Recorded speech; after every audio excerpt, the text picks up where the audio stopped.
and welcome back to Madness in the Method, the podcast where we talk about the life and times of Nicolas Cage.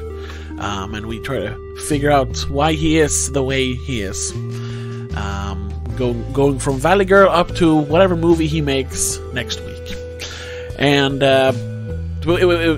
my name is Tobias, and with me is my friend and trusted co-host, Christopher. Hello, everyone. Hello. You are also the sort of creator of this podcast. Yeah. My idea from the beginning. Yeah. And in today's episode we are talking about it's a Honeymoon in Vegas, or Honeymoon in Las Vegas. I'm not even sure. What is it? It's Honeymoon in Vegas. In Vegas. Yes. The Swedish title has the full Las Vegas, but not the original title.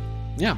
It's a 1992 movie written and directed by Andrew Bergman, and of course starring Nicolas Cage, James Caan, and Sarah Jessica Parker. It's a movie.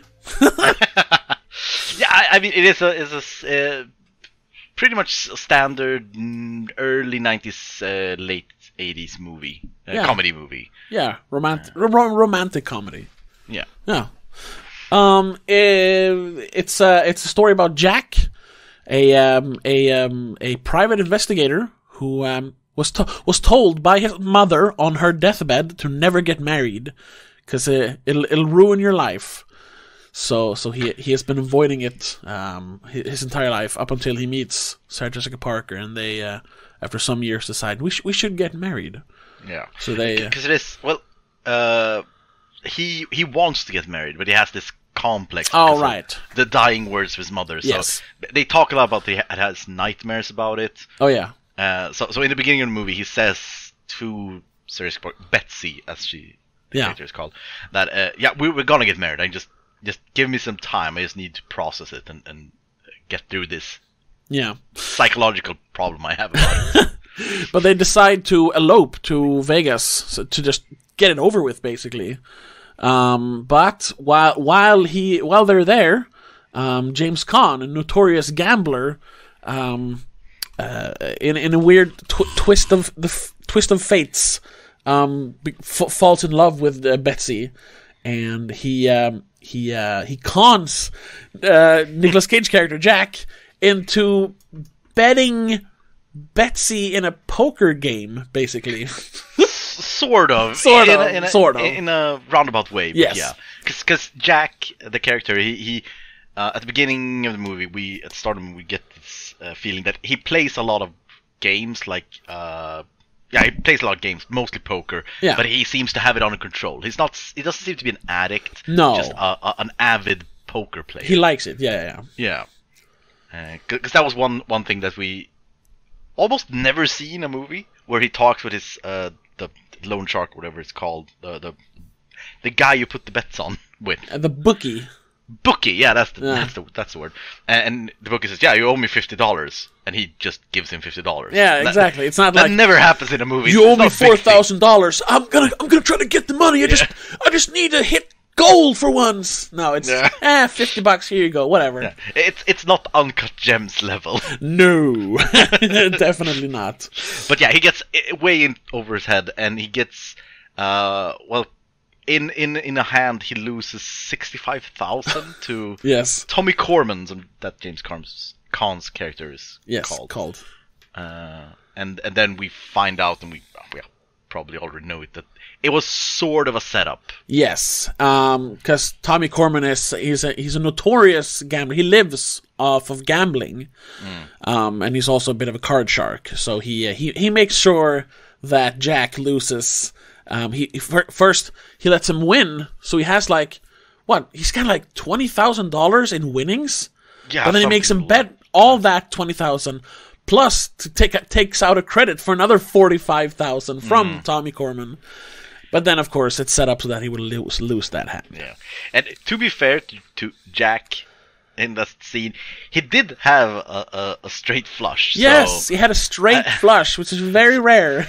Yeah, just that James Caan had a higher straight flush. Oh, yeah, that's right. That's not even royal. It's just one card higher. Yeah, exactly. So I mean, Yeah, he's sort of to blame to put that much money on the table, but it's also sort of understandable. It's understandable. With that hand. But like I say, I am not very good at poker. I don't play a lot of poker. But even when... even if I play and if you have a good hand and someone keeps upping your bet when you're up in the thousands, you're like, they're not bluffing, because you can't bluff your way out of a huge bet like that. So if I was him, I would just like, after I bet my 20,000, I'm just like, all right, that's it. I can see. I mean, that's realistically, the movie wouldn't have worked if he did that. But I'm just saying what I would have done. Also, because in the beginning, where Jack has this speaker voice where he talks about just exposition. Oh yeah. And he also says that if we just had gone to the courthouse instead to Vegas, it would have been worked out. Yes, the movie would be over now. Yeah, sort of. But yeah, he loses. And he has to explain to his fiancée that she has to spend a weekend with James Caan, Tommy Corman. And she goes along with it because she loves him, you know? Yeah. It's just a weekend. To be fair, it is... I mean, to be fair for Betty's character, Jack is very much... he's not like, you should do this, you need to do this. It is a big thing. Yeah. He says, we'll find some other way to do it, and she's like, no, I'll just do it. Yeah. Which is very very nice. Yeah, I mean, I don't understand. It feels very extreme, but still to go along with it. Yeah, but I guess I get it. Sort of. Yeah. Then, of course, it spirals out of control. Instead of a weekend in Vegas, it turns into a 4-day weekend in Hawaii, and James Caan, Tommy Corman, asking for Betsy's hand in marriage. So it's a mad dash for Jack to win his girlfriend back. Yeah, because Tommy Corman is a very very sleazy guy. He does a lot of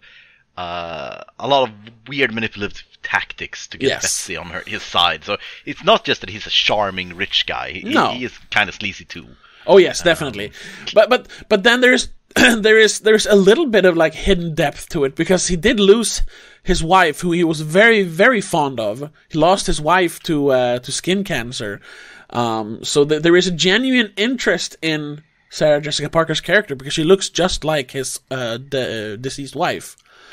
Yeah, but also how much genuine interest can it be that you look like my ex-wife, so I need to marry you? I mean, personality should have something to do with it. Definitely. I'm just saying, he's not like a mustache twirling villain. No. Which I found interesting. Though. Very close, yes. Especially at the third act of the movie. He grows a lot, very hostile and evil. Oh yeah. When she well, I guess we're going into a bit of spoilers towards the end. When she's basically like contemplating and almost she says yes, right? She decides to marry him. Yeah, she says, because Tommy then he lies about the what happened. Yes, he said, makes Jack look like a real bad guy. Yeah, Jack put you on the table as something he bet. Yes. And he was only down $3,000. So that's what he put your relationship on, is $3,000, which isn't true. No. And then in sort of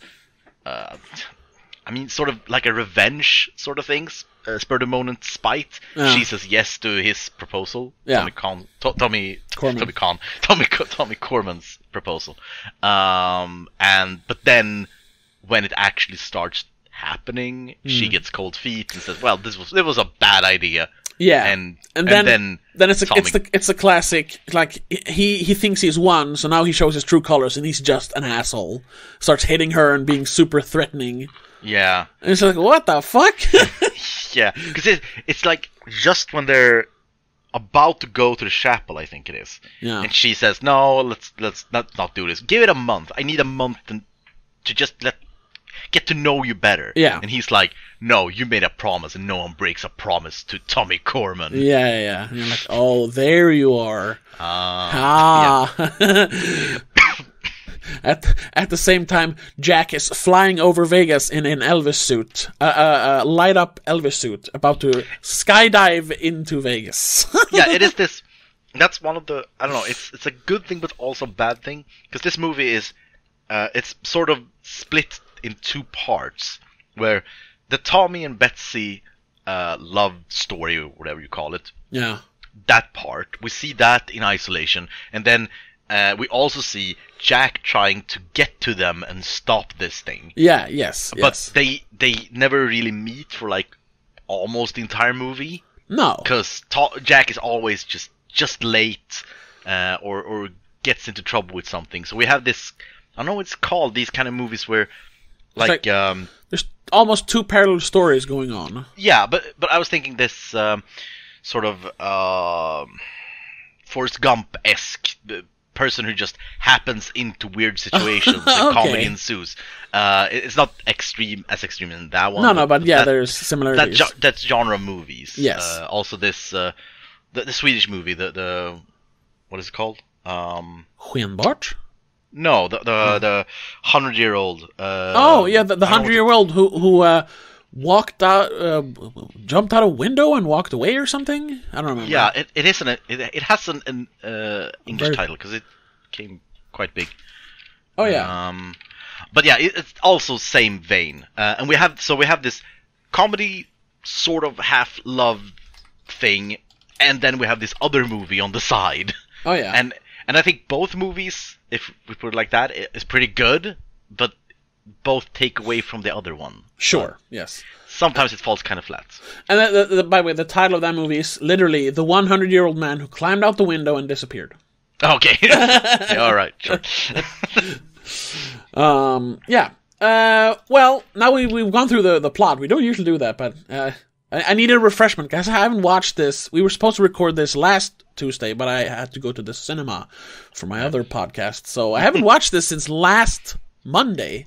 Yeah, so it was good. It was good to refresh my memory. And I just watched it. Okay, an hour ago I finished it. So. Okay, but let's continue then. What did you think of the movie? I mean, it was a pretty good movie. It's not nothing special. It is, as I said, one of those comedies from that era. Nothing special, neither negative or positive, really.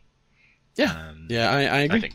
Yeah, the one thing that kind of stuck out to me is that this didn't at all feel like a Nicolas Cage movie to me. In my mind, imagine this movie. You usually talk about, you can change the actors; it would ruin the movie. But this one, I could definitely see Tom Hanks doing this at the same time, or maybe a little earlier, like the late 80s. Yeah, definitely. This is a Tom Hanks movie. Yeah, but it is fun to see because we got kind of a lot of Rage Cage in this movie. Oh, yes, and I think that's what he kind of adds to it, because Jack just has these outbursts, comical outbursts. We just start screaming. Yeah, it is. Also, that scene in the airport. There's because when he finds out that they went to Hawaii, he decides to. Well, no, we guess know that like before she leaves that they're going to Hawaii, in Vegas, and then he says, "Well, all right, I'll go home." So he'll go home and say, I'll wait for you there, sort of. But then, since he works as a private detective and he has a lot of all of his clients are people who are, like, find my unfaithful spouse sort of work. Yes. So he gets this thing, and I can't wait, I need to stop this, I need to go. Yeah. And so he goes to the airport to get a ticket, and there's this guy, I don't remember the actor, he's in a lot of things. Oh, yes, it's the teacher from Ferris Bueller, the Bueller guy. I don't remember his name, but yeah. So he stands in the front of the line and just takes a lot of time. But if I change here, is it cheap? Yeah, he wants to get the cheapest possible tickets. Yeah, and then Nicolas Cage has this outburst, which was straight out of. It's called the one with Steve Martin and John Candy. Planes, Trains, and Automobiles. Yeah. It was very in the vein of that. Oh yes, definitely. But it was really fun to see. That was the real Rage Cage, just coming around screaming. Yeah. You're leaving in 2 weeks. Yeah. Get your ticket and go. Yeah, and we had a lot of those scenes, but that was also because if you look at like that was the only thing I could think of after that. It was like, oh my god, imagine if Tom Hanks did this, because like looking at older movies of his when he was not a superstar yet, he like look at him in one of my favorite Tom Hanks movies, Turner and Hooch. He has a lot of those like screaming scenes. It almost feels like it's written for someone like Tom Hanks, but then they got Nicolas Cage, and he turned it into what it is, which is a good thing. But I just continuously was like, "Oh, Tom Hanks should have been in this." Yeah, I mean, I didn't think about it, but when you say it, yeah, it's very true. Yeah. Here we go. I found the guy. I had to find the actor. It's Ben Stein. Ben Stein. Yeah, he just turns up and stuff. Yeah, but he's never been like he's in Planes, Trains, and Automobiles. Oh, okay. He works in an airport. Is he doing the same part? Maybe. No, he is a Wichita airport representative. Oh, okay. But yeah, Ben Stein was the guy we talked about. Yeah, so there's a lot of this, and the longer the movie runs, the more panicked and frantic Jack becomes, which really fits Nicolas Cage acting style. Oh yeah, I'd say. I just wanted more of it, more weird situations with him, and more craziness, sort of. Yes, because that's something that is a criticism I have. That not a lot happens in it. Like for this kind of movie, it's almost. This could have almost been like an Adam Sandler vacation movie, because I mean most like the second half takes place in Hawaii. There should have been more, oh, we got to go to this place and we got to go check out this attraction, and having Nicolas Cage try to catch up with them and falling into, I don't know, a geyser, but I don't know, that would kill him. But having weird things happen to him. But for the most part, when he's in Hawaii, he gets stuck with the chief character. And he waits a lot. He rides a lot of taxis and waits a lot. And then there's the fight scene towards the end. But more wacky stuff should have happened. But I mean, as it is, it's not bad. They should have upped it a little bit. Yeah, definitely, and maybe. But again, we can't really take anything away from the Betsy Tommy storyline either. To really understand, because Betsy sort of is the main character. She becomes the main character for a lot of the movie, yes. Yeah. Especially the Hawaii bit, the Hawaii part, yeah. Because it's this seeing her changing her mind and being sort of won over by Tommy's manipulation, more or less. Yeah. And it wouldn't work if we didn't know that. Definitely not.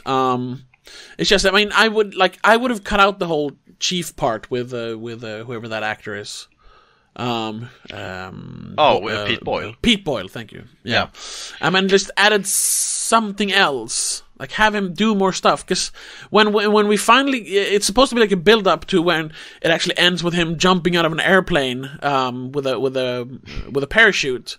But there's not really a build up to that. It's just like it goes from like around 10 to 200 immediately when he has to parachute into Vegas in the end. It should have been a build up like crazier and crazier stuff until we get to that.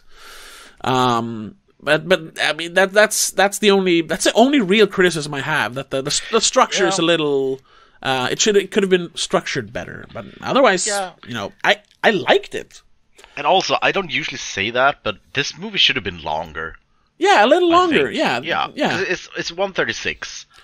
Which is it's a respectable length, but maybe go closer to 2 hours. Yeah, like hit an hour 45, maybe an hour 50. Yeah. Yeah, just to get more zaniness in. Yes, exactly. But other than that, I enjoyed myself watching this movie. It was a good movie. And I think the ending when he parachutes in, it's really good setup for that ending, just that ending scene when they meet again after this like week or whatever it's been. So it really pulled the heartstring. It felt like, oh yeah, they did it. Definitely. And I mean, that's the whole point of the story, to have him, because she's kind of doubtful that he actually loves her, because he doesn't want to commit by getting married. And it's her doubting him basically. But then in the shadows, he goes to the ends of the world to get her back. Basically, it's a clever setup. I really liked it. Yeah, it's a good romantic comedy. And then they straight go to the chapel and get married. That's the ending credit with the Elvises, because that's a thing. I don't know why, if it was a big thing back then, because this movie is very Elvis centric for some reason. Yeah, I know Nicolas Cage is a fan of Elvis, and I mean Vegas is very Elvis is a big part of Vegas. Yeah, that's where you have all the Elvis impersonators and stuff. Yeah, and we have like the tagline for the movie is a comedy about one bride, two grooms, and 34 flying Elvises. Yeah, well, that's because it's the big set piece in the end. So it's probably because I think it's just an amalgamation of his love for Elvis, Vegas, and I guess those are the two big ones. Yeah, I did read somewhere that this movie has like it's not the one, but one of the movies where people say Elvis most. Yeah, that wouldn't surprise me. Yeah, because they watch a bunch of Elvis impersonators. They have like a floor show as well. So there is a lot of like just watching people impersonate Elvis as well. Yeah, but yeah, that's sort of the movie. It's this sort of romantic comedy with a lot of zaniness in it, and nothing really special, more than I guess that there are a lot of actors you recognize. No one really big, but a lot of people you recognize, like Peter Boyle and Seymour Castle. Castle? Is that his name? Seymour Castle? And of course Pat Morita. Pat Morita, yeah, obviously. So there's a lot of like these characters you say, oh, it's that guy, but you don't really know from where or why. Yeah, sure, yeah. And it's kind of weird because it got good reviews. I mean, it even has this is from Metacritic, but it has one that is 100 out of 100, and it's written at the time, so it's not like a retro review or anything. Huh? Which is kind of insane because it's not that good. Yeah, but I can't. I that was a feeling I got when I watched this movie, that it doesn't surprise me if this was peak what people wanted at the time in a comedy. No, definitely. Because again, if you watch a lot of comedies at the time, they are very much in line with this. Oh yes. The feeling, the jokes, the zaniness, and the weird story that like can't happen, sort of. Yeah. But then that makes it the more strange that this movie isn't more well remembered. Because I mean, I had never heard of this movie before. Well, like a lot of early Nicolas Cage movies, it turns out, and it didn't do super well. It had a budget of $25 million, and it grossed 35 worldwide. So I mean, I'm thinking that means it's technically a flop. But it should have been like a huge success, it feels like, because it's right in line with the kind of comedy that was made in the early 90s. So that's very strange. Got good reviews, a lot of like good actors, and even to this day we say, hey, it's a good movie, and still it kind of failed. It's that's the strangest. But I mean, aspect did it fail? I mean, maybe not talking about it. I mean, if you're not gonna look at box office numbers or reviews, the one thing you have to go after is, do people remember the movie? And yeah, but you said it had 100 of 100 from. Yeah, but that was that was a critic review, not a user review. Oh, okay. I haven't really looked user reviews. It's around 5.8. There are 18,000. Yeah, but that's this time. I mean, sure. Because I don't know. Did you say that? Did you look at the box office numbers? Yeah. It made $35 million worldwide on a $25 million budget. So not a lot of profit. And I guess that technically means it didn't make a profit. No. Another thing with this movie, which is very in the times, is the animated pre-opening credits. Oh yeah. For some reason, I never really understood that, to have this kind of almost animated short at the beginning of the movie.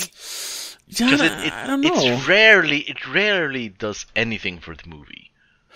I think it's just to, I don't know, set a mood or something. I don't know.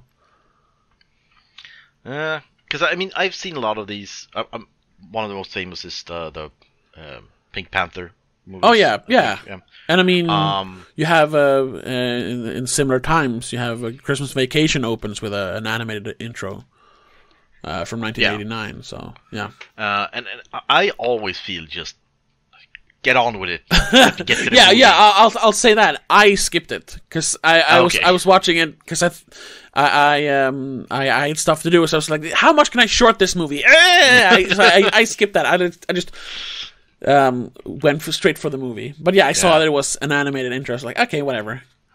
Yeah, this is gonna take like 4 minutes. Yeah, exactly. Yeah, instead of 1.5 that it should take. Yeah, because I mean, I haven't heard anyone saying like, "Oh, I really enjoy those."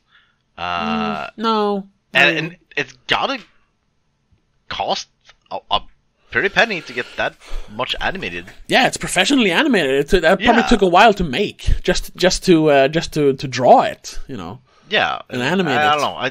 I never understood the animated pre-credit thing. I don't know. It's weird. It's it's something. Having like these long intros, kind of became a thing in like the late 90s again. In early 2000s, but now we've kind of moved away from it again, where it's just a title, and then we have very long credits after the movie instead. I'm looking at. I was gonna see if there was any more info on like what people thought of it, but all it says is just box office. Wow. It earned mixed to positive reviews from critics. The critical consensus reads, Honeymoon in Vegas is a light screwball comedy that has just about what you expect and nothing you don't. No, that's true. Yeah, definitely. Maybe it was just a little too much. It was just a little too, not bland, but you know, it was nothing super exciting or special about it. Maybe that's people are just like, I'll watch something else. I don't know. But again, we mentioned it. But the Peter Boyle scene. Yes.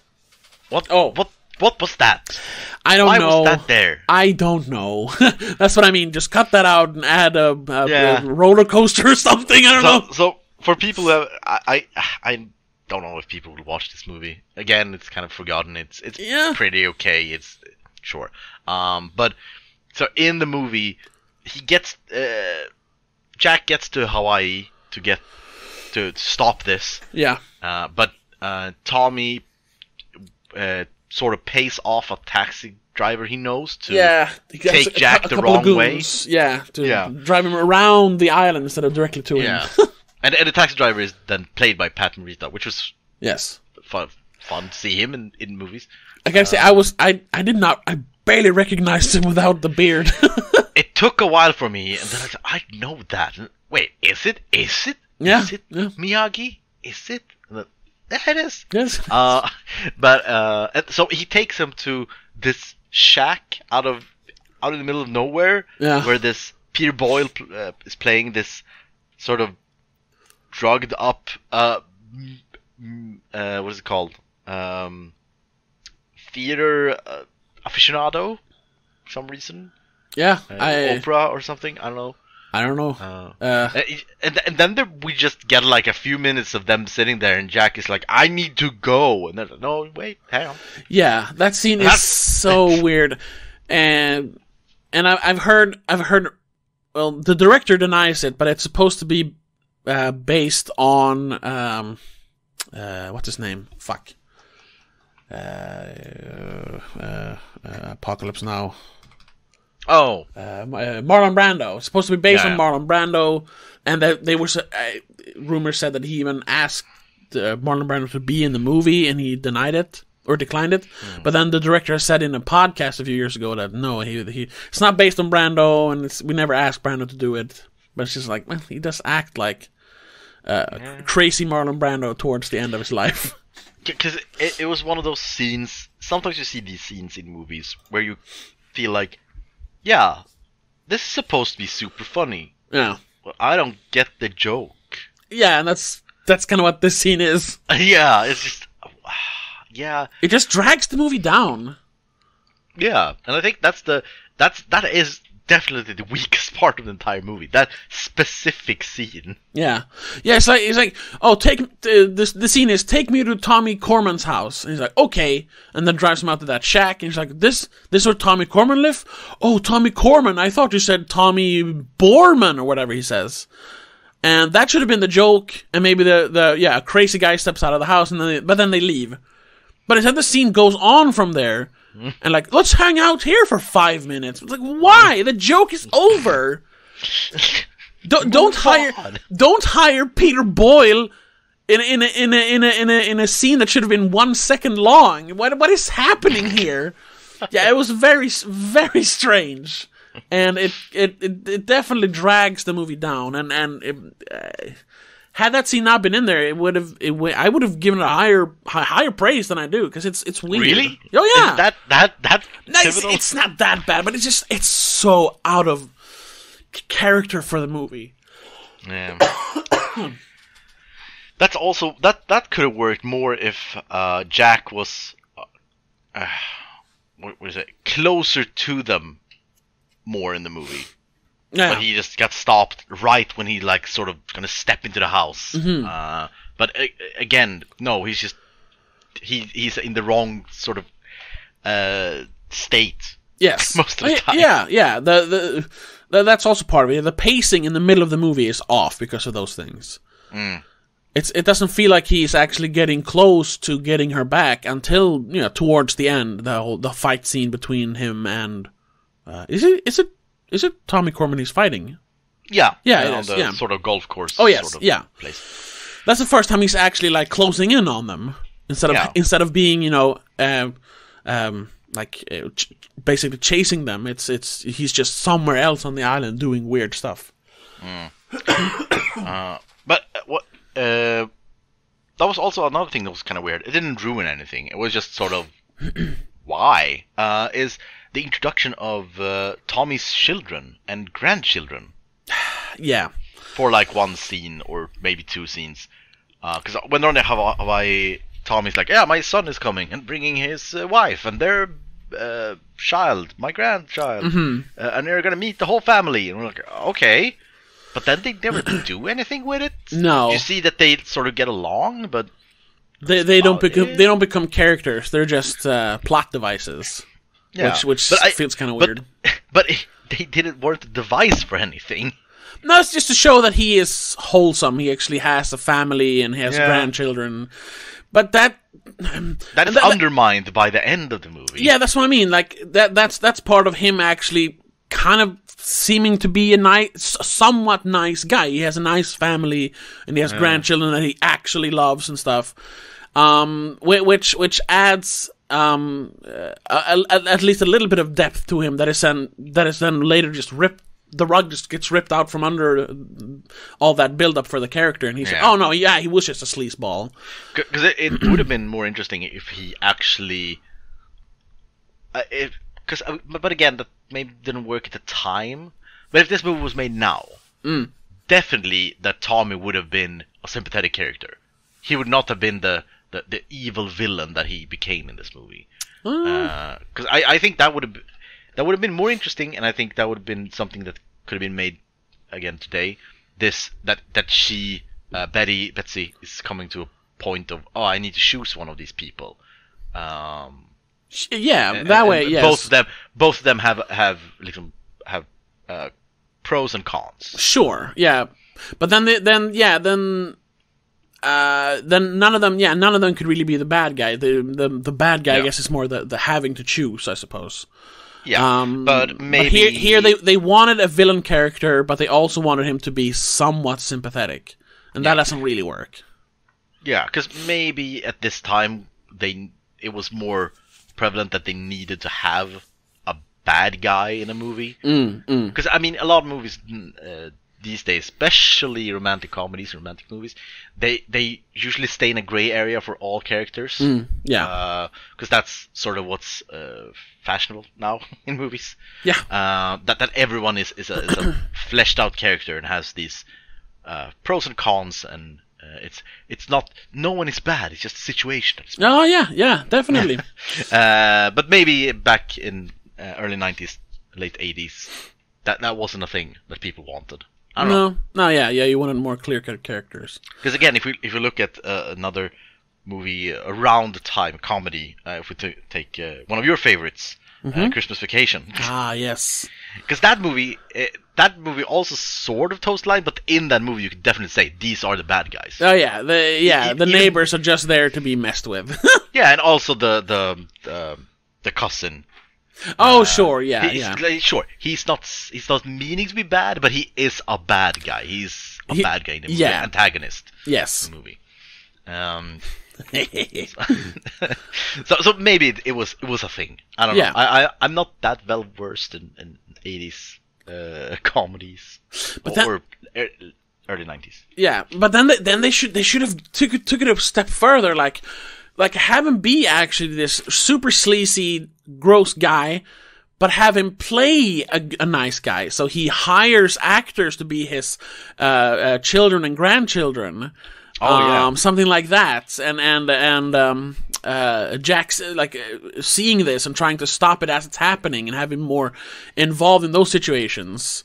And then we could have had a scene like in the end of the second act where he actually catches up to them, and he's like, "Oh, this guy, I saw these things," and Betsy would say, You're an idiot. You're paranoid. You really think that he would do this nice old guy? Would he do such a thing? He would pay 5 actors to live with him for a week in Hawaii. No one is that crazy. Yeah. I mean, more hijinks in that way. It could work great. Because that's how a lot of the critics described it, like a screwball comedy, but there's not really that much screwball about it. Oh. It's pretty plain when it comes to that stuff. There's some screwball stuff, but a madcap comedy, not really. It's a eccentric cap comedy. It's one way of putting it. Yeah.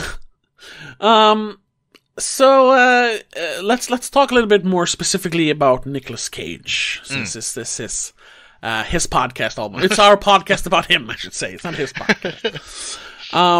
What did you think of him as the leading man?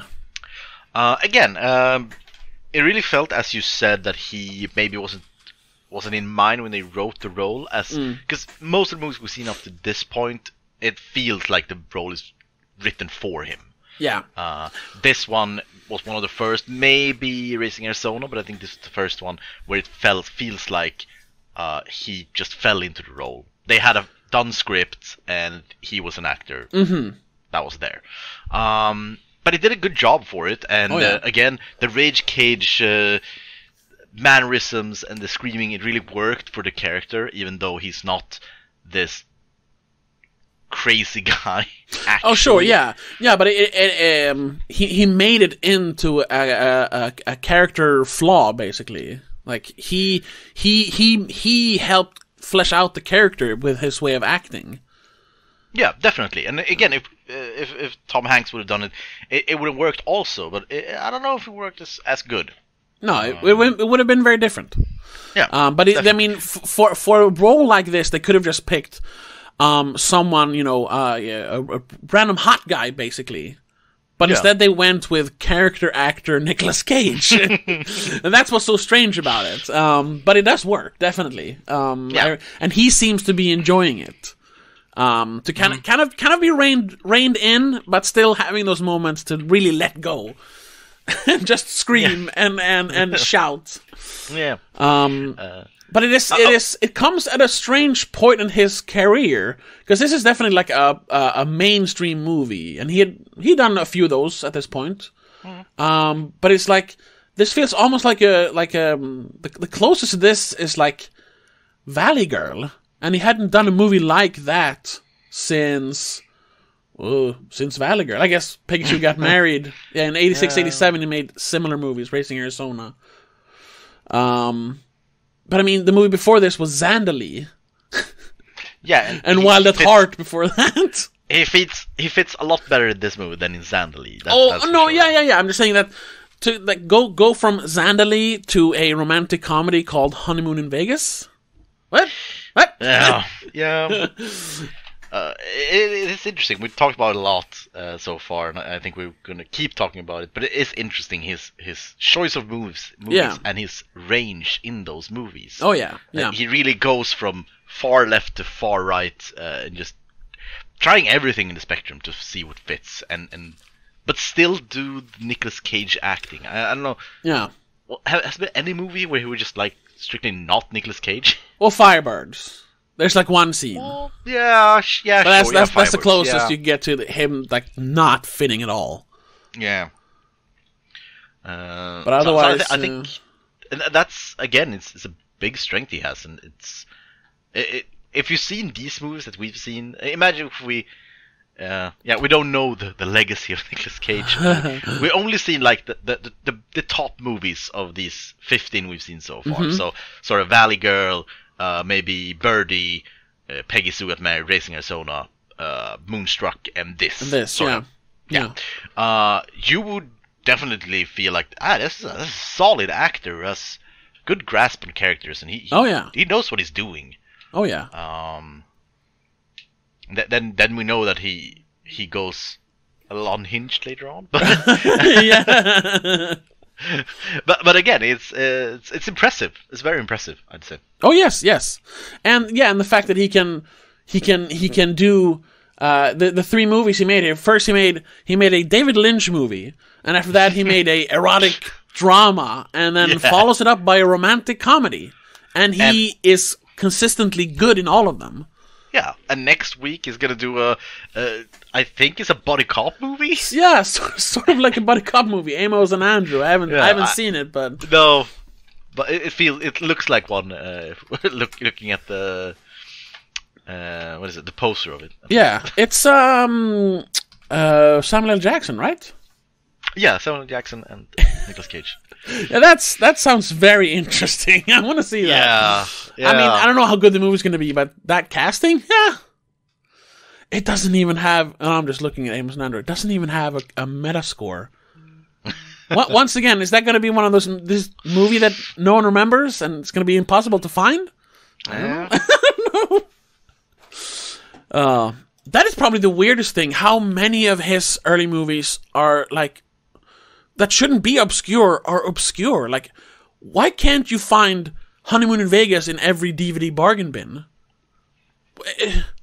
Yeah. Why is it so hard to find I don't know, maybe bad Boy in Blue? I mean, it's just your typical biopic. Why is it so hard to find these movies?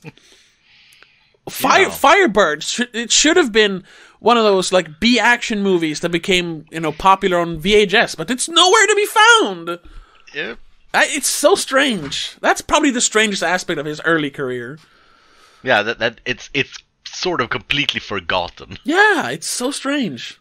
Yeah, again, that no one at this point has, because he is a respected actor to this day. Yeah. Why hasn't anyone gone back to his back catalog and just re-release his old movies? They would make a pretty buck for that. I think. I'm not saying like Criterion Collection, but I mean some kind of bargain box collection. Yeah. Of Nicolas Cage early works or something like that. Yeah, definitely. It's very strange, especially since he's so popular. But again, it's maybe because he has made so much movies. Yeah. That's probably there's no reason to dig up more of them, because if someone wants to see a Nicolas Cage movie, they got like hundreds to choose from. Yeah, they can just check out Redbox or Amazon, because all his new crap movies are on there. Yeah. Well, hundreds is maybe too. No, but maybe a extreme. lot. Yeah. A lot. Yeah, you can't really make a box set of all these movies. No, that's gonna be you. That'll be a big one. Yeah. So I guess that's the answer to the question. Why can't you find them? Because we don't need them. Yeah, I guess. But it's still strange. Yeah. Like I tried to buy as many of the movies I could, and I found some of the ones that became classics, like Rumblefish, and Vampire's Kiss and Moonstruck. But I mean, you should be able to find most of these, but you just can't. Oh. Anyway, let's move on to the rating. 1 to 10. What would you say this is? Well, I'm gonna give this a solid 6, maybe 7. 6. Yeah, solid 6. Yeah, and I'm gonna go back to. I used to give a lot of 7s in the beginning. I haven't done that in a while. Yeah. But this. We're back. Wait. I was looking at our scoreboard. It looks like I'd given Firebirds a 7, but it was a 2. Yeah, I'll give this. No, I'll give it a 6 too. It's not quite a 7. It's a 6. Yeah, it is. It's just on the cusp of a 7, but it's not really there. Not really. It is that specific scene with yes, Boyle. that fucking Peter Boyle scene ruined it. Yeah. And again, not that Peter Boyle is a bad actor. No, I love Peter Boyle, but yeah, he's great, but just not in this movie. There's no reason to be in this movie, in that scene. Yeah. Yeah. So yeah, that was Honeymoon in Vegas from 1992. Yes. He only made one movie in 1992, and this one. Yeah. And after this, he made in 1993 he made 2 movies. So Amos and Andrew and Deadfall. Yes. So next week we're gonna watch Amos and Andrew. You hadn't heard of that at all? No, never heard of it. But I am quite familiar with Deadfall. That's one of those I insisted we keep on the list. Yeah. Because oh boy, does he rage cage in that one. Oh right, we missed a thing we usually do. Oh. Had you heard of this movie? Honeymoon in Las Vegas before? No, never heard of it. I had no idea what it was. Because I actually have heard of it. Oh, okay. Because I've not seen it, don't know anything about it, but I knew of the name because somewhere way back in my mind, I know that I have confused this movie earlier for Leaving Las Vegas. Ah, yes. I searched the Las Vegas movie with Nicolas Cage, and you find this one, and I was like, did he really win an Oscar? You won an Oscar for this? For this? A romantic comedy? Really? So I knew of the movie, but only because of that. So it was literally a mistake that you knew about this movie. Yeah. And it is interesting that he made 2 movies with Vegas in the title. Yeah, so in that short close to each other. Time span. Yeah, it's 5 like 3 years. years apart. Yeah, 3 years. Yeah. Yeah. So I heard of it, but I had like no expectations. More than it should be a comedy, and as long as it's funny, I'm happy, and it was. So. Oh yeah. And then we didn't mention it because it doesn't really factor into the movie, but it's like the big trivia of this one. The little Elvis, the like 5-year-old guy who is on stage doing an Elvis impersonation in this movie, is a 5-year-old Bruno Mars. I guess we have to mention that, otherwise people are going to comment on that. So yeah, Bruno Mars. This was his big claim to fame before he became breakout role recording artist. Yeah, but that's about it. So I have one final trivia. Yeah. I just thought it was pretty interesting. So at the end of the movie, he jumps out of a plane with a troop of parachute divers. Dressed as Elvis. So they're flying Elvises. Yes. And apparently that group is an actual parachute group. Oh yeah. And they changed name to the Flying Elvises after this movie because the name got around stuck, after the movie. so they changed their name to the Flying Elvises. So it did something. Something lasting at least. It did something. Even if you can't find it on like Blu-ray, it changed the name of a parachute group in Whoa. Las Vegas. So Well, that's yeah. Can't say that about The Godfather. No, yeah. So in a way, you're saying Honeymoon in Vegas is better than The Godfather? In a way? No, I'm going to say it's better it's more culturally important than The Godfather. That's what I'm trying to say. It had a bigger impact on the culture. Sure, I'll go with that. Yep. Yeah. So yeah, that was Honeymoon in Vegas. Yes. So yeah, thank you so much for listening. Please check out Amos and Andrew if you can find it. I haven't looked for it yet. Let's see if it's as hard to find. And we'll talk about that next Tuesday. But if you want to listen to the Amos and Andrew episode early, I mean at the point of this, we haven't recorded yet. But when you hear this, we will have already recorded and put it up on our Patreon. So check out patreon.com/don'tmakeascene for early access to all the episodes of this podcast, and also get exclusive episodes of my other podcast, the Spoilercast, as well as commentary tracks, early access to videos, bunch of stuff. $3 a month. Check it out. Help us help support the podcast. But other than that, if you're watching this on YouTube, check us out on all the other platforms. If you're listening to this on our other platforms, you can check us out on YouTube. And we'll see you next week. But until then, have a good one. Bye. Bye, everyone. Madness in the Method is part of Please Don't Make a Scene, based on an original concept by Christopher Billén. It is hosted by Tobias Vedén and Christopher Billén. Editing by Tobias Vedén. Executive producer is Annika Vedén. If you want to support Madness in the Method and Please Don't Make a Scene, check us out on patreon.com/don'tmakeascene for early access, exclusive episodes, and much, much more. I also want to give a big thank you to all our sponsors over on Patreon. Laura Kinney, Rasmus Jonsson, Mom and Dad.